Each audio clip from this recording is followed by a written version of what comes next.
This is the second part of Sander Cooper's mini course on homological stability.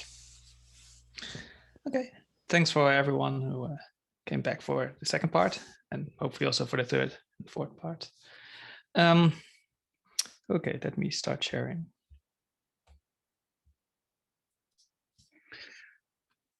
So last time, I just stated a homological stability result and then gave some applications of it that you probably could have obtained in other ways as well. But in this lecture, I want to actually give the proof.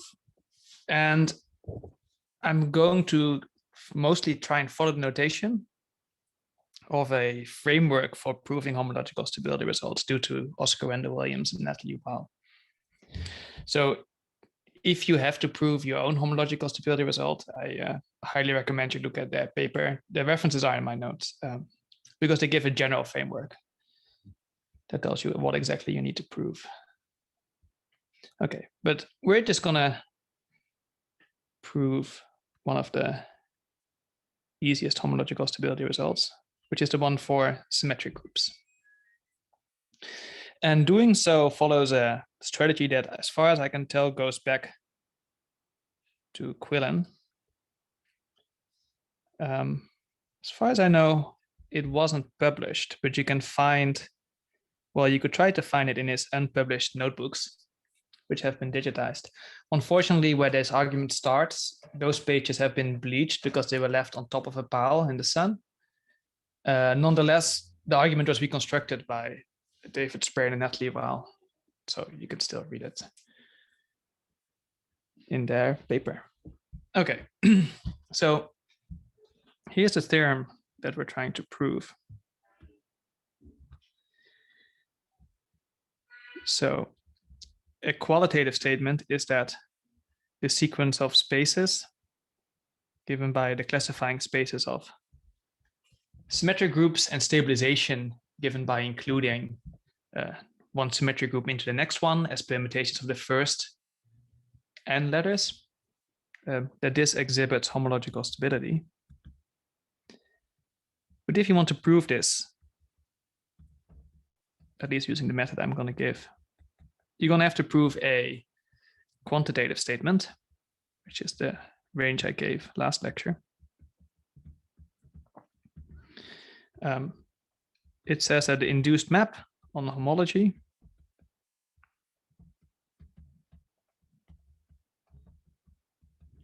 is an isomorphism in a range, but maybe let me start by saying the range in which it's a surjection. And you need to have this, as you'll see in the proof, you need to have this surjective statement as well to get an induction going.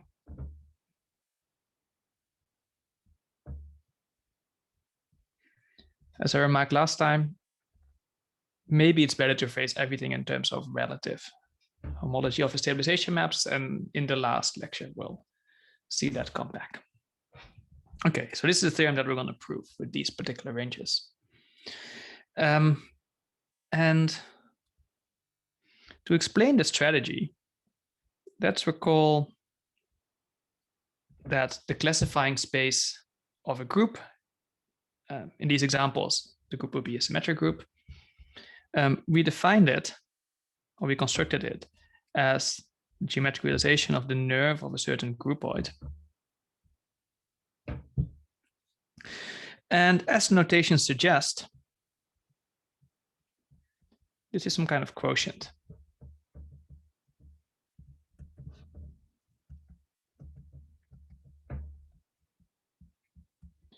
So that's true in the following sense.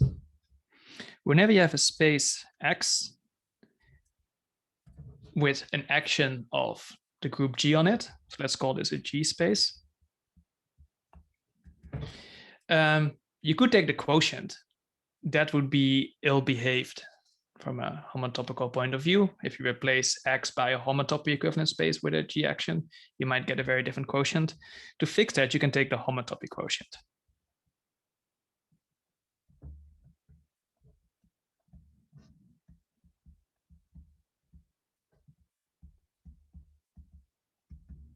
X mod mod G. And so maybe by a bit of abuse of notation, if you take the homotopic quotient of the point by G, you exactly get BG of the homotopic equivalence. Now, maybe from a more modern perspective, this is not such an abuse of notation, since nowadays people tend to identify simplicial sets with spaces through the geometric realization and identify categories with their nerve. Okay, so we won't actually need the construction of this. We'll just need 4 properties that this construction has.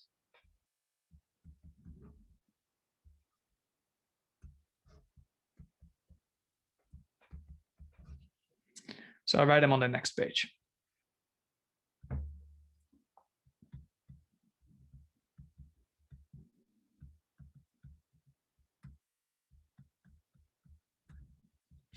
Okay, so the first one is that they're natural, these homotopic quotients, in the sense that if you have a G equivariant map between G spaces,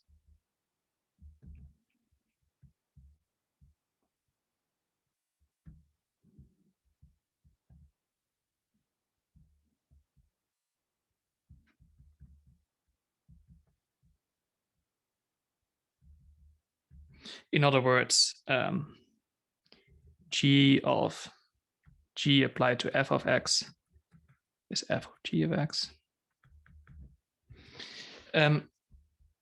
You get an induced map on homotopic quotients.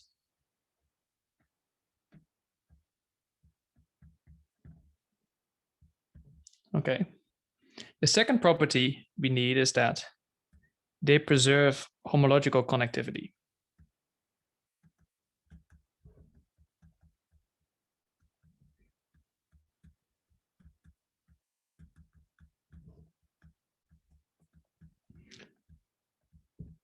So what do I mean by that? If I have a map f from x to y, I'm going to say it's homologically deconnected if the induced map on hi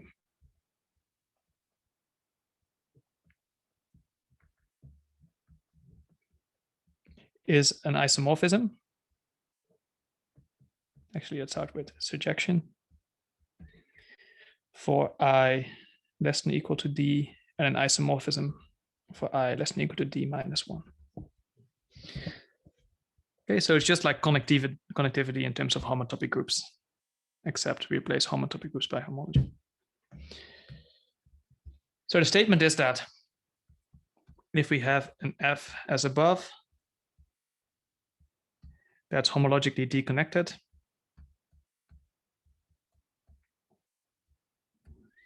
then the same is true for the induced map on homotopic quotients.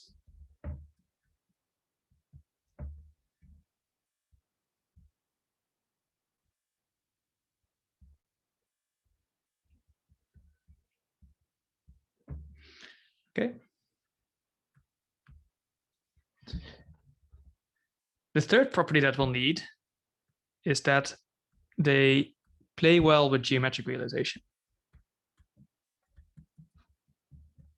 And I'll recall what geometric realizations exactly are, because I'm not going to take a geometric realization of a simplicial set, but of a semi-simplicial set. And maybe you're not familiar with that notion. So the statement is that if X bullet is a semi-simplicial space with the G action on it, so it acts on all spaces of simplices and all the face maps are G equivariant, then I can either build a space out of this in a way that I'll describe in a minute and take the quotient of that, or I could take the quotients of the levels and take the derivation of that, and I get something homotopic equivalent. And then finally, we need one particular computation, in addition to the one we've already done of the homotopic quotient of a point. I mean, that will be a special case, the one I'm going to give now. So I'm going to give the homotopic quotient of a transitive G set. So, sorry. Suppose that S is a transitive G set. So G acts transitively on its elements. Then we can include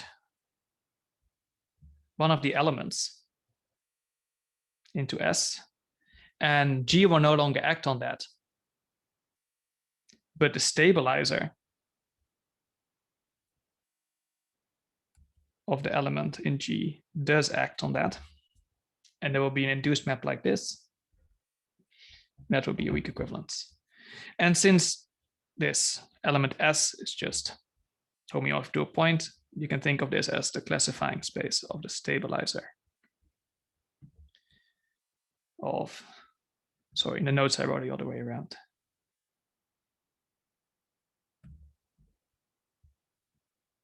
The stabilizer of S in G. Okay, so that's one computation we'll need. So it's these 4 properties that we'll use in the proof. And if you're familiar with a construction of the homotopic quotient, it shouldn't be hard for you to prove these statements. Some of them will be exercises if you haven't seen this. Okay, so what is the strategy going to be? The strategy is going to use that when we try to prove homological stability, we will only care about the homology of symmetric groups in a range. Which means by this second property, that homotopic quotients preserve homological connectivity, that we could replace the point that we use in the construction of the classifying space of the symmetric group. We could replace this by another space, which has the same homology as a point in a range. What are we going to replace it with? We're going to replace it with a semi-simplicial space, with a G action, whose spaces of P simplices will just be transitive sigma n sets. Now, why is that a good idea? The idea is that a geometric realization from its construction comes with a filtration. From that filtration, you'll be able to get a spectral sequence. That spectral sequence will involve the homotopic quotients of the P simplices by sigma n, which by the 4th property, we can identify with classifying spaces of earlier symmetric groups. And that will allow an inductive argument to go through. Okay. So let's implement this strategy. And let's start by explaining what we're going to replace the point by.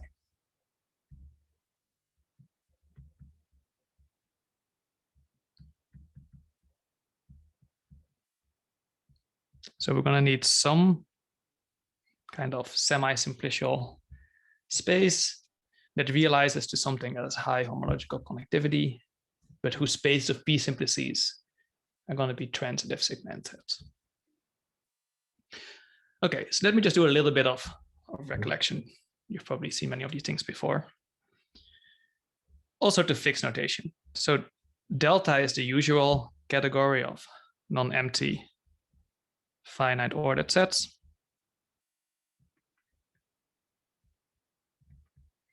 And order preserving maps. They're weakly order preserving, so they can map multiple elements to the same point. Right, you have these standard ordered sets inside of it. And a simplicial set is just a functor from delta op to set. And a simplicial space is just a functor from delta op to spaces.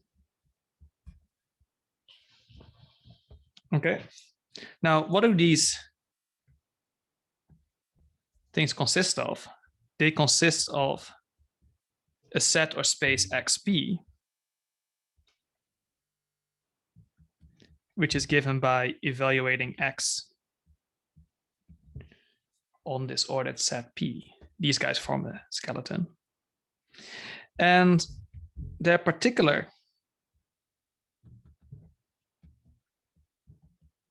maps between these ordered sets.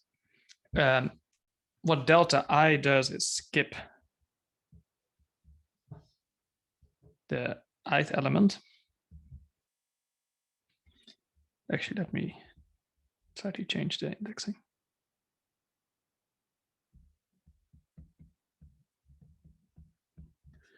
And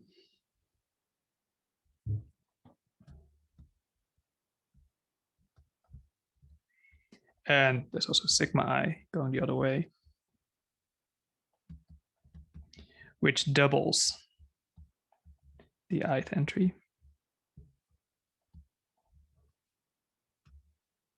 I mean, these are informal descriptions, but you've probably seen this already. And what they induce is so-called phase maps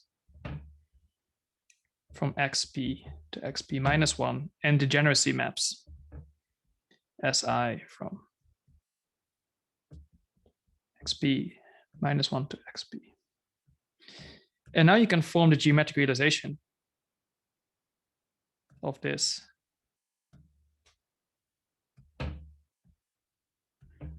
simplicial set or simplicial space by taking the disjoint union over product of standard simplices with the xp's and making identifications. So the standard simplex here is given by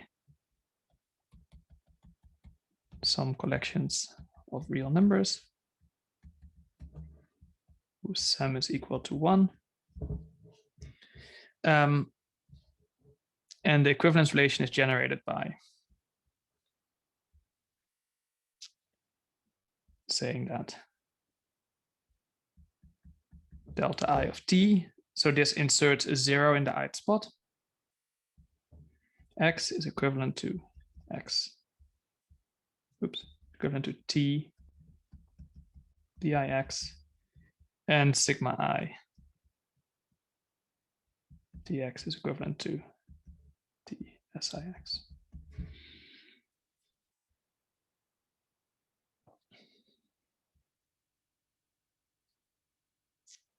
Okay. I see there's a question in chat about what the strategy was. I can recap that now. So I'll recap it in a minute after I've defined a particular semi-simplicial set that will play a role in this strategy. Okay, so these are things you're probably familiar with. Now, what turns out to be the case is that you can make your life simpler, at least from the point of view of this argument, if you just forget about these degeneracy maps. They'll play no role, and everything will just become a bit smaller when we do so. So how do you get rid of those degeneracy maps? You replace delta by delta inch.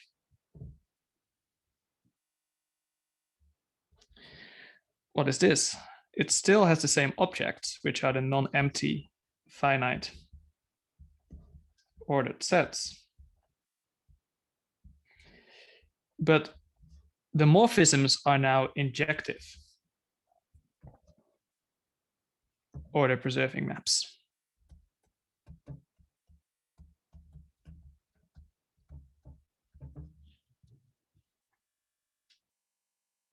Okay. So then I can define a semi-simplicial space, or maybe for a set,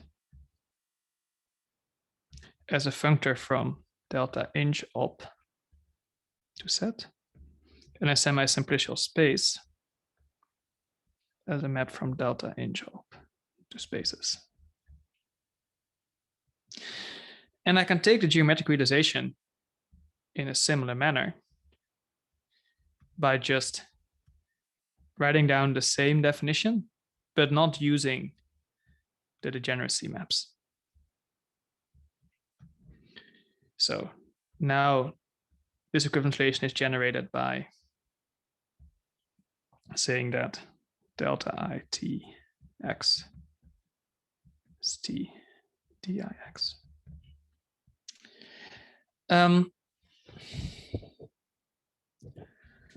So passing to semi-simplicial sets of spaces has both disadvantages and advantages.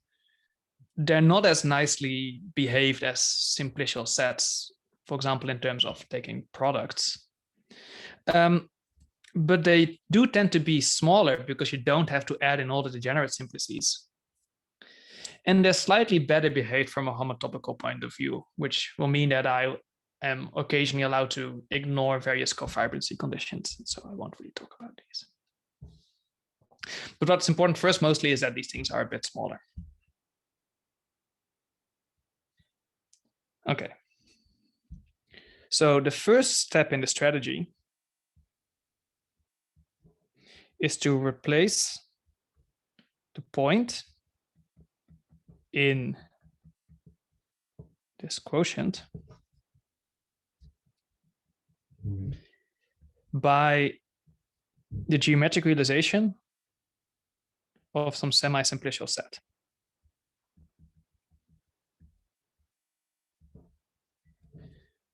Now, the desiderata for this geometric realization is that it's at least homologically highly connected, and that the spaces of P simplices consist of transitive G sets, so that I can compute easily what the homotopic quotients of each of the spaces of P simplices are going to be.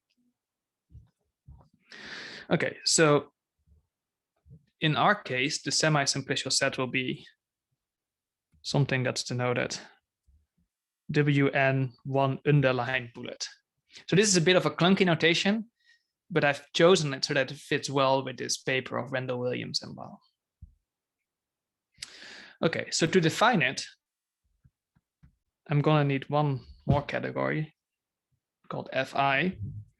So this is the category whose objects are finite sets.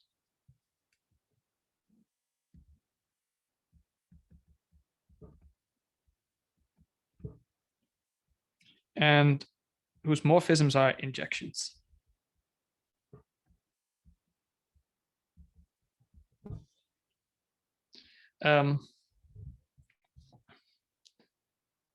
In general, this is a particular category that you build from your symmetric monoidal groupoid.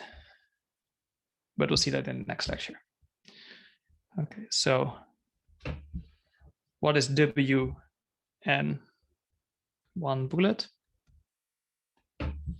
So it's a semi-simplicial set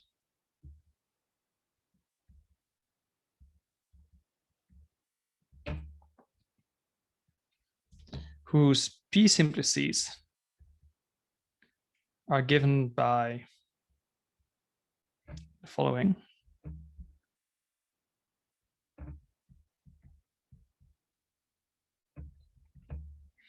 It's the morphisms in this category of finite sets from the finite set that underlies this ordered set 0 up to P into the set with n elements. So let me just add some recollections. This is the underlying finite set of this ordered set. And this is just a set of numbers 1 up to n. Okay, so what explicitly are... That bullet is P, I suppose. Oh, that's a P. Yes, you're correct. I've written it this way so that it's supposed to be clear what the phase maps are. The phase maps are just induced by precomposing with the delta I.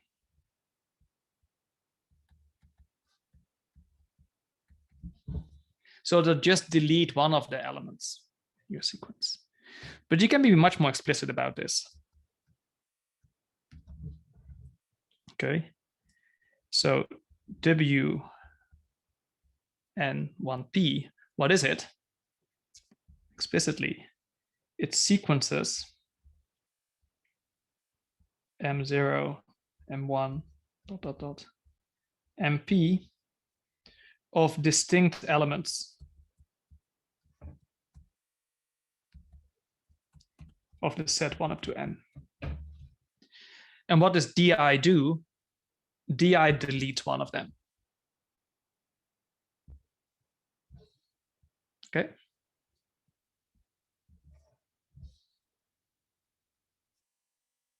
So this is sometimes called the semi-simplicial set of injective words, because basically the p simplices are given by words in the alphabet 1 up to n, in which each letter can only appear once, so it's injective. Okay, so you would like the geometric realization of this semi-simplicial set to be at least homologically highly connected. So let's look at some examples to get a sense of what it looks like.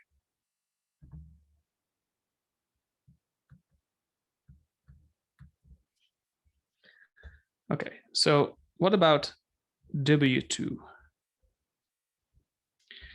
So it has two zero simplices, which are given by the words 1 and the word 2. In general, Wn has n zero simplices. It has two 1 simplices given by 1, 2 and 2, 1. And it has no higher simplices because there aren't any injections from a set with 3 or more elements into a set of 2 elements. So what will the geometric realization look like? You're going to get a zero simplex for both 1 and 2. And you're going to get a 1 simplex for each of these 2 1 simplices. And they're going to be attached as follows.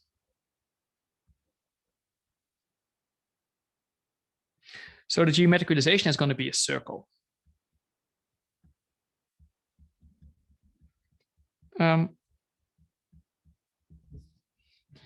Okay, that's not very highly homologically connected, but 2 is also a rather low number.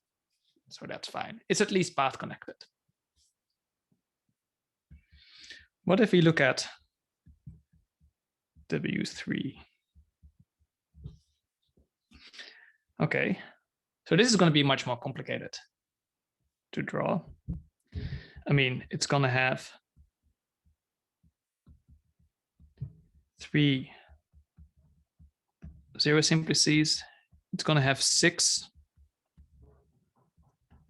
1 simplices given by all the ways of picking an ordered pair of numbers, distinct numbers from 1 to 3. And it's going to have 6 2 simplices, which are going to be given by all ways of picking an ordered collection of 3 distinct numbers from 1 to 3. So in general, Wn is going to have n factorial n minus 1 simplices. Now, it would turn out to be true that this is a simply connected space when you take a geometric realization, but I don't want to give the proof.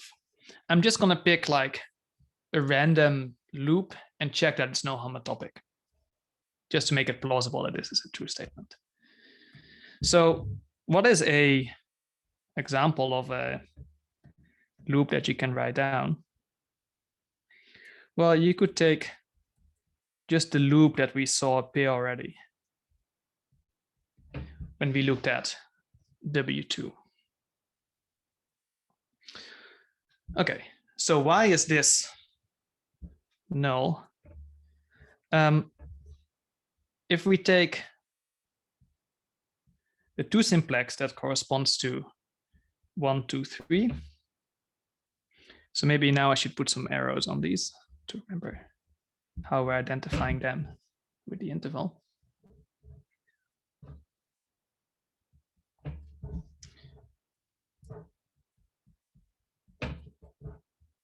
we have this 2 simplex. Okay, one of the edges we're interested in appears in it. We have another one given by 2, 1, 3.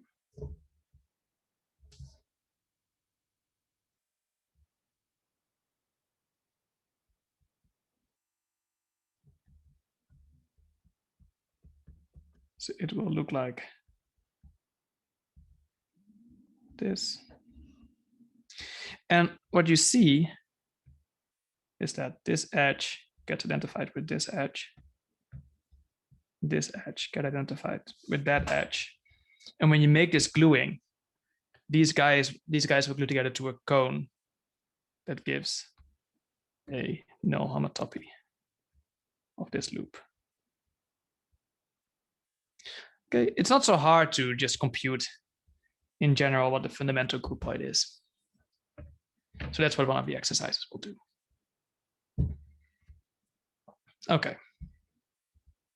So let me now give the general statement about the connectivity of these geometric realizations.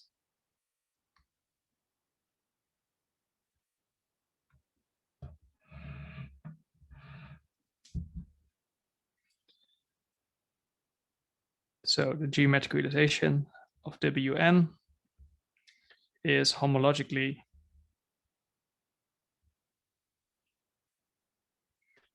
n-1 over 2 connected.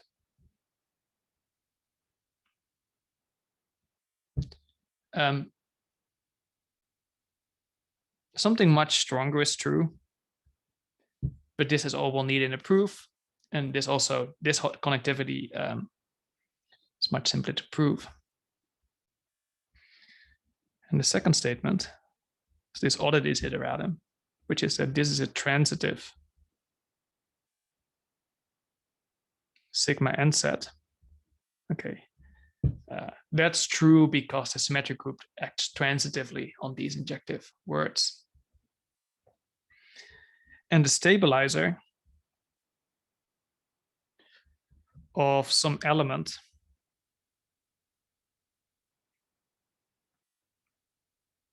in it is isomorphic to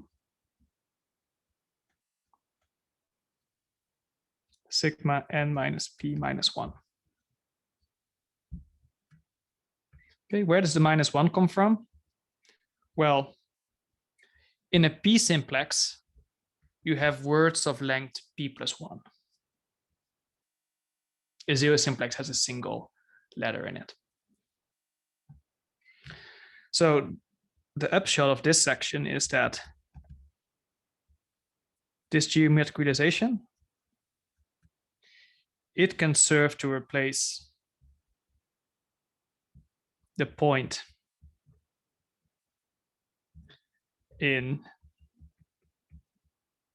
this quotient, at least in the range that we're interested in, right? Remember, we're only interested in the homology of this quotient up to degrees approximately n over 2.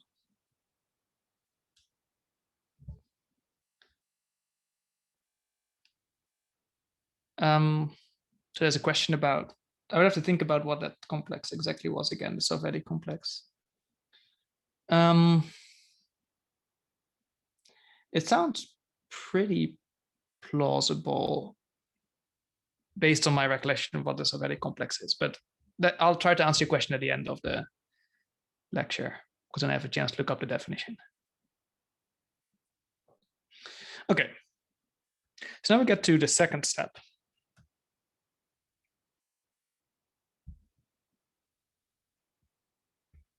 Which is, we're going to exploit that geometric realizations come with a filtration. And whenever you have a filtration, you have a spectral sequence.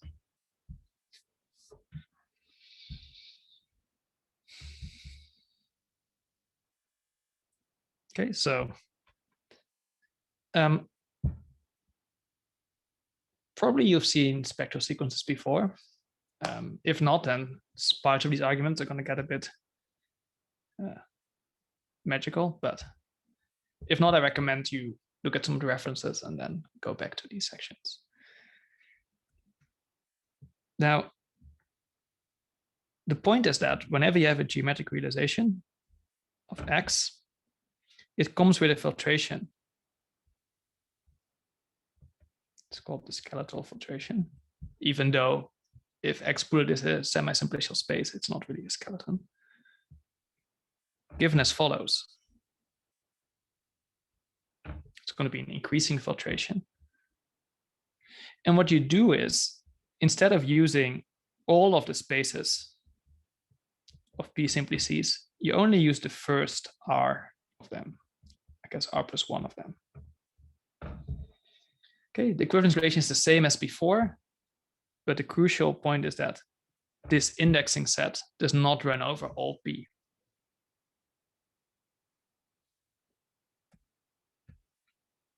Okay, so we get that F0, which just happens to be homeomorphic to space X0, sits inside of F1, sits inside of F2, and the co-limit of all of these is going to be the full geometric realization. And you can also compute the associated gradients pretty easily. So take the quotient of the R minus first step in the art step. So for example, when you take the quotient of F1 by F0, you're collapsing all the zero simplices, the space zero simplices to a point, and what remains is just the one simplices times, like the geometric one simplices times the one simplices of X. So this would look like suspension of X1 plus. And in general, we have the following formula.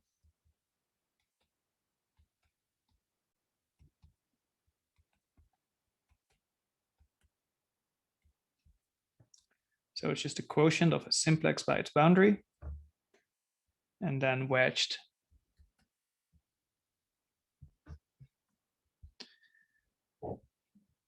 with the R simplices with a disjoint base point added.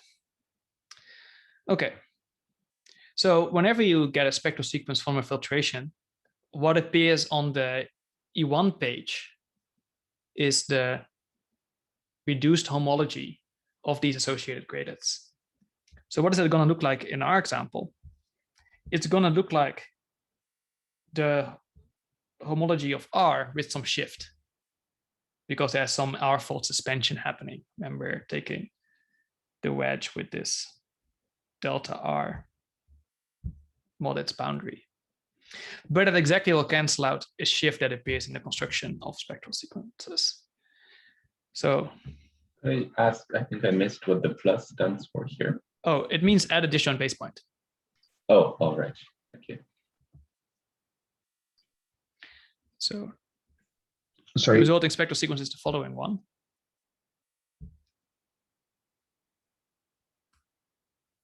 I think Siegel was the first one to write this down.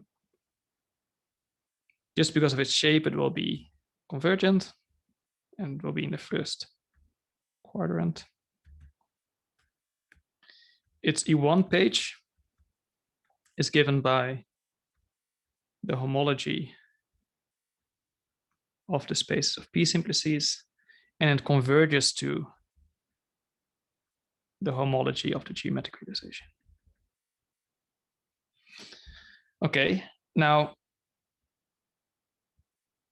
it's helpful to know what the differentials look like in this spectral sequence. They go to the left R steps and go up R minus 1 steps. Okay, so the picture is as follows.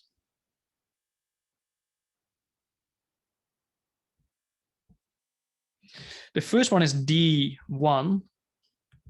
D1 will just go one step leftwards and not change the vertical position. And that one admits an explicit formula. So what is it going to be given by? It's the alternating sum of the maps induced by the phase maps on homology. Okay. And I'll need one more thing. So there's always an edge homomorphism in a spectral sequence, which takes whatever appears on this column on the E1 page.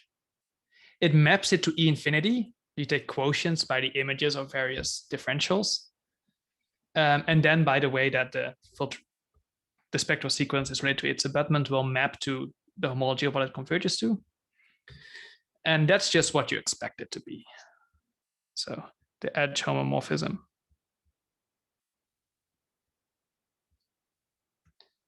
is just given by the inclusion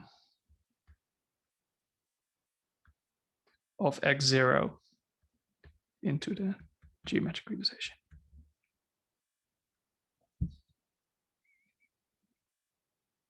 Okay.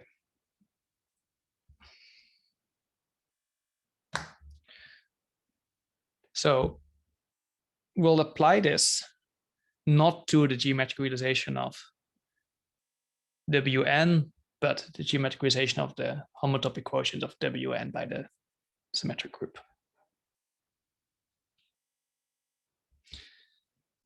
So let's now give the proof.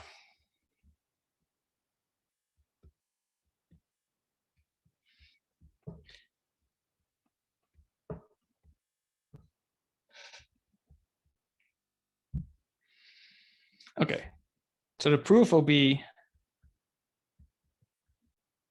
a strong induction over n, where n is the n in sigma n. And we're going to assume that we know the homological stability result.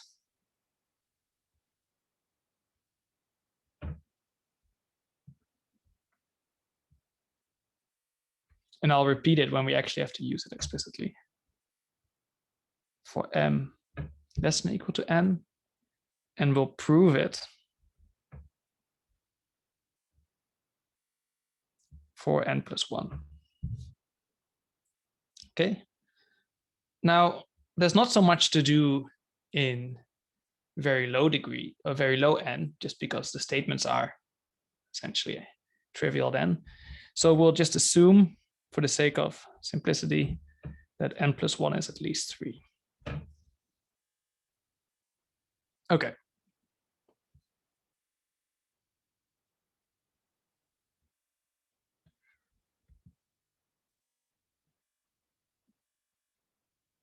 So the first step is something I've already mentioned.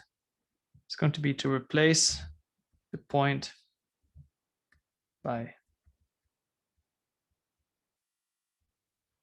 this geometric realization. Okay. So we know from a previous proposition that this is homologically n over 2 connected.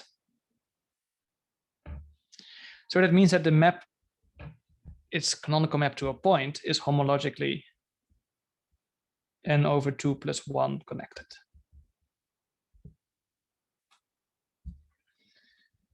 So that implies by, I guess it was property 2 of homotopic quotients, that the same is true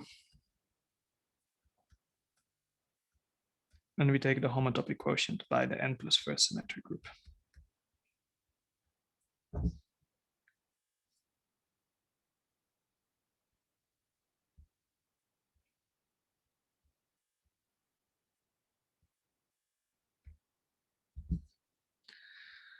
Okay, now, as I will call in a second, the ranges that we were talking about in this homological stability result were for the n plus first symmetric group, n plus 1 divided by 2 and n over 2 for surjection and isomorphism respectively. Both of those numbers are small enough that we may as well replace the homotopic quotient of the point by sigma n plus 1 by this homotopic quotient on the left and prove the result there.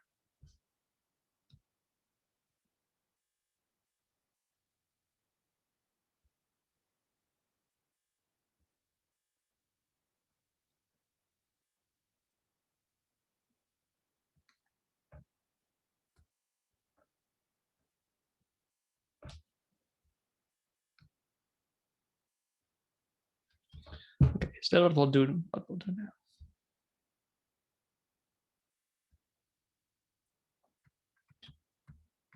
So the second step is to look at the E1 page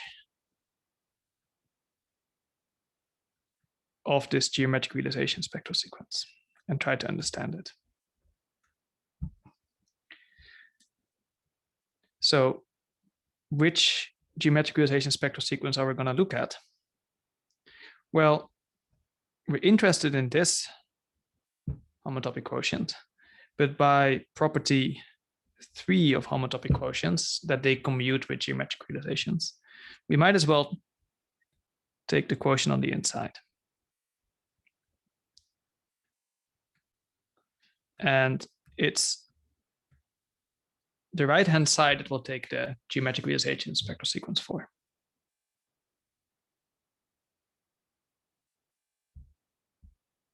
So what does that look like? Well, explicitly writing out the theorem on the previous page, its E1 page will look like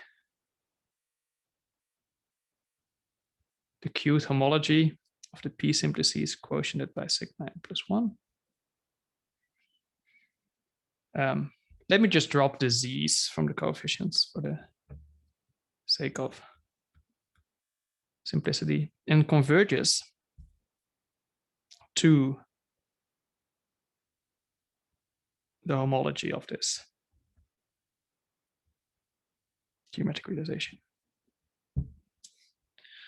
Okay, so our goal is now to make this more explicit,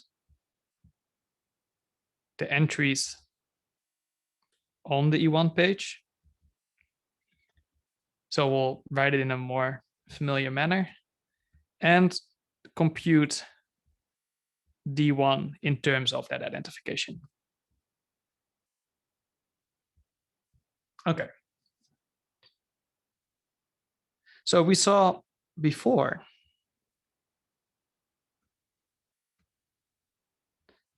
that the P simplices, the set of injective words of length P plus 1, that this is a transitive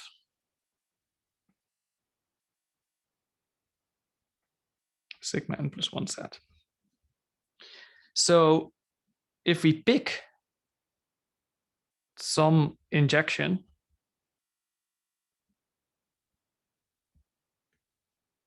like this, we get from the fourth property of homotopic quotients a homotopic equivalence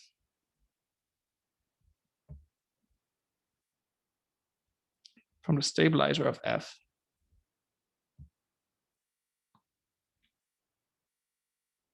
to this homotopic quotient. Okay.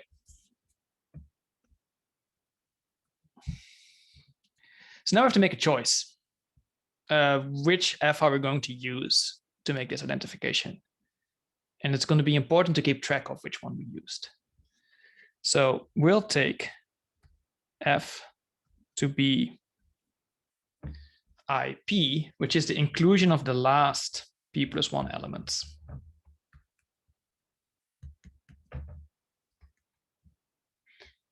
In other words, these are given by, let's see, we end at n plus 1, and then we're going back P plus 1 terms. So I guess we have n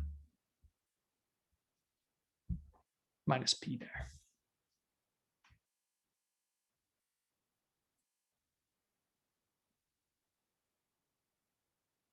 maybe +1.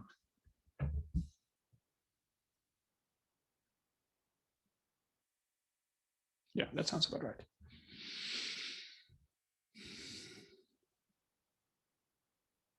For example, let's see, when P is 0, we want this to consist of a single element. So this is the correct choice.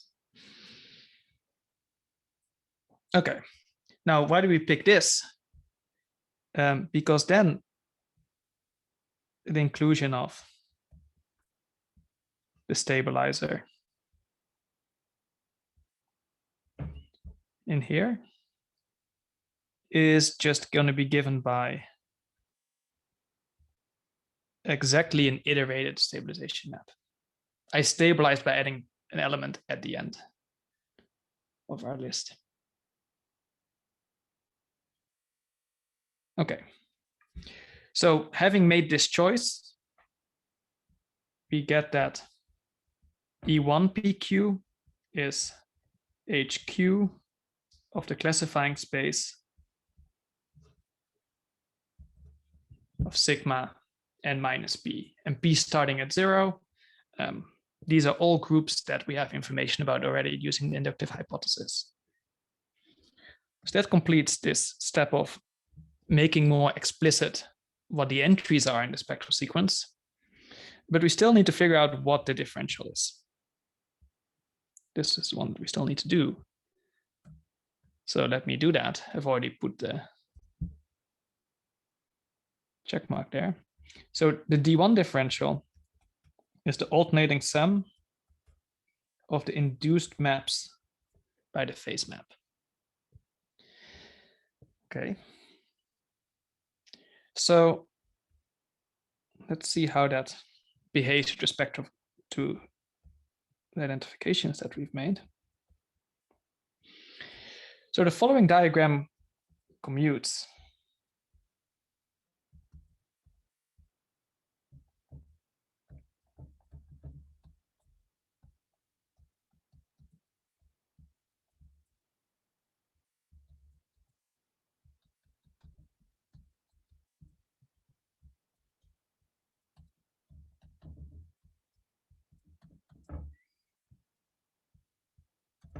Oops, it's just not enough space in the corner. Okay, so this is the map induced by DI, and this is the map induced by the inclusion of stabilizers. Okay, so this commutes. That's good. The bad thing is that it's not true that DI of IP, this particular choice of inclusion that we made, is equal to IP minus 1. So we need to understand how that's going to affect our computation.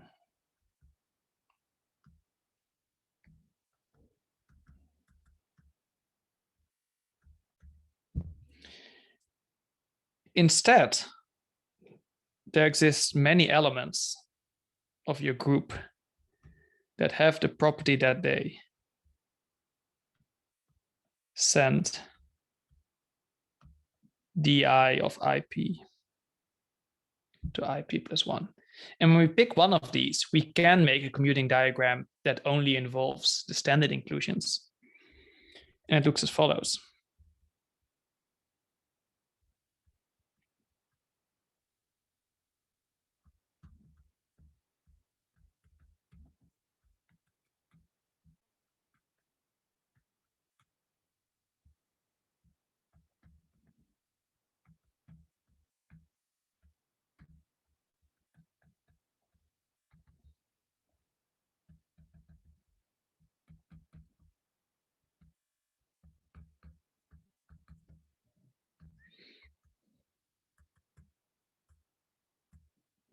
This is taking a bit of time to write down. Oops.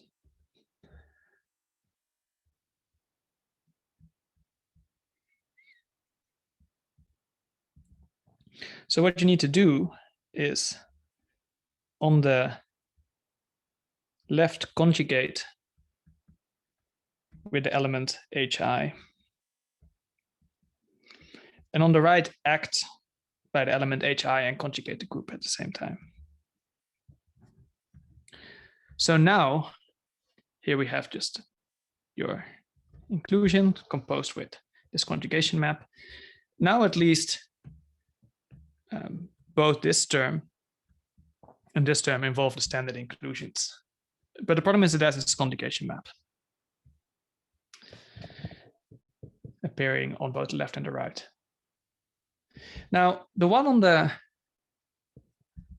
right is not a problem because it turns out that this one is homotopic to the identity. That's an exercise. But it's the one on the left that we might have to worry about. Luckily, we get to make a choice of which element hi we want to use. So let's see, the computation so far says the map induced by di is given by conjugation composed with the inclusion.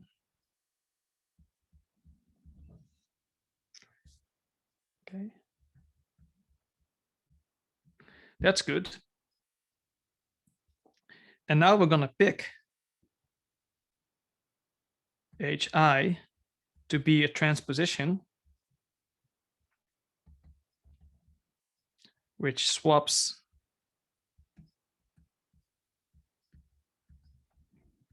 n minus p plus 1 and n minus p plus I. Now, this is just some choice that will send the stabilizer of di of ip to the stabilizer of ip minus 1, but it has one advantage. The advantage of this choice is that it acts by the identity on the symmetric group on n minus p elements. They're included as the first n minus p element. So this guy just commutes with it. So when we make these choices, we realize that the D1 differential is just given by the alternating sum of the inclusions of these stabilizers, the standard inclusions, which are just the stabilization maps. And an alternating sum of the same maps is easy to compute. It's either 0 or that map. And so it's the stabilization map. If p is greater than 0, it's even. And it's 0 otherwise. Okay, so what does this E1 page look like? In each column,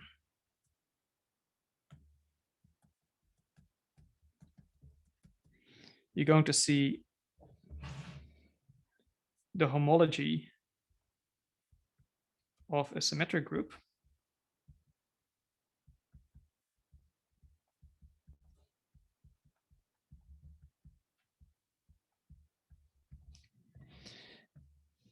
So Q is here, P is here.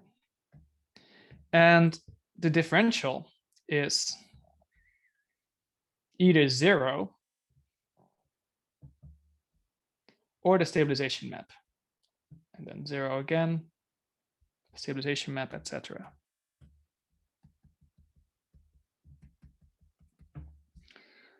Okay. So now we can invoke the inductive hypothesis to say that actually, when we pass to the E1 page, this spectral sequence, the E2 page, the spectral sequence will become rather simple. So that's what we'll do next time, since it's almost 12:30. So next time I'll finish the spectral sequence argument, which means invoke the inductive hypothesis and draw a conclusion from that. And we'll prove one fact that I put in that we didn't justify yet. We'll prove that this geometric realization is homologically n minus 1/2 connected. And then finally, I'll explain what we actually used about these particular groups in our argument. And when I do that, you can formalize it completely and say, if you have an arbitrary sequence of automorphism groups of iterated sums of elements in the symmetric monoidal groupoid, what complex do you need to prove is highly connected to get a homological stability result? So all of these things will happen in the next lecture. Yeah, sorry for not being able to finish the spectral sequence argument today. Okay, any questions? Okay, first of all, before we get to the questions, let's go ahead and thank Sander for the second talk.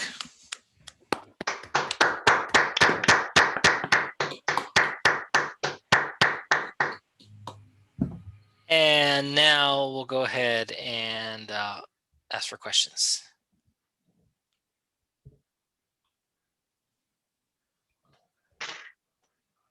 Yeah, let me look up what the Silvetti complex is. Just, I don't know the definition off the top of my head. The Silvetti complex is a CW complex used for hyperplane arrangement. And in that example of type AN, that is the configuration space of n points in the plane, as 1 point for each chamber of the arrangement. And then the simplices are constructed by pairs of chamber and faces. It's quite technical, but as the Homotopic type of the complement. So can I ask, are the It sounds like it's more like going to be some kind of braid. I mean, if you say it's a homotopic, has the same homotopic type as the complement, it sounds like it's going to be more braid group related. I mean, I don't know in which, yeah, it sounds like that's going to be. On the other hand, your description in terms of chambers does make it sound like it's some kind of injective word style complex. I should maybe say that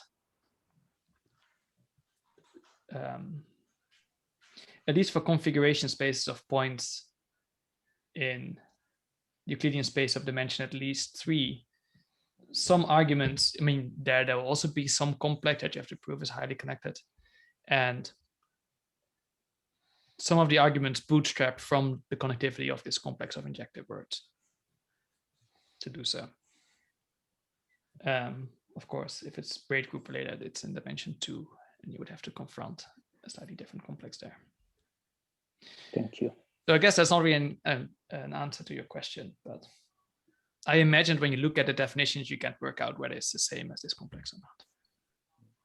So I was going to ask, are all the homology groups of that complex computed, or is it simply that? Yes, No. this complex, so I said it's like homologically n-1/2 connected. That is much, you can do much better. So in fact, it is, I have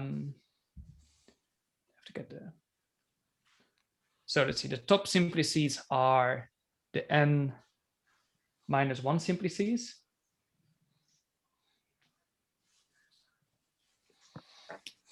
So I think this is known to be a wedge of homotopic equivalent to a wedge of n-1 spheres. That doesn't sound completely right to me. I want to say n-2 spheres, so let me just see in these examples. Okay, I think this is known to be a wedge of n-1 spheres. And we also know what the representation of the symmetric group is that appears there, in the sense that people know what its character is when you go to the rationals. So yeah, these are well understood complexes. I'm just inputting in the minimal connectivity that is needed to get this argument to run, because it will be easier to prove in the next lecture. that it has that connectivity.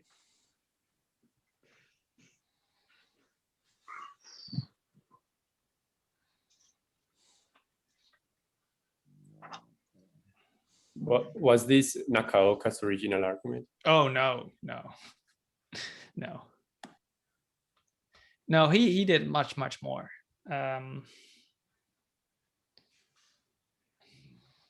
Yeah. I mean, he essentially computed all of the homology with finite field coefficients using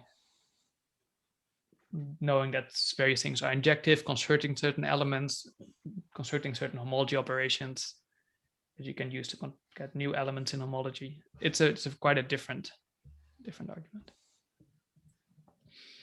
It's much closer to maybe in spirit at least to the things that you've maybe seen in like Go and Lada May, where they completely compute the homology of configuration spaces of points in Euclidean spaces with field coefficients using similar tricks.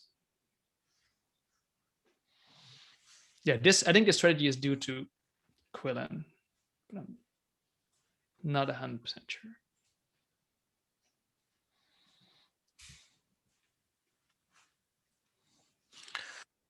Other questions?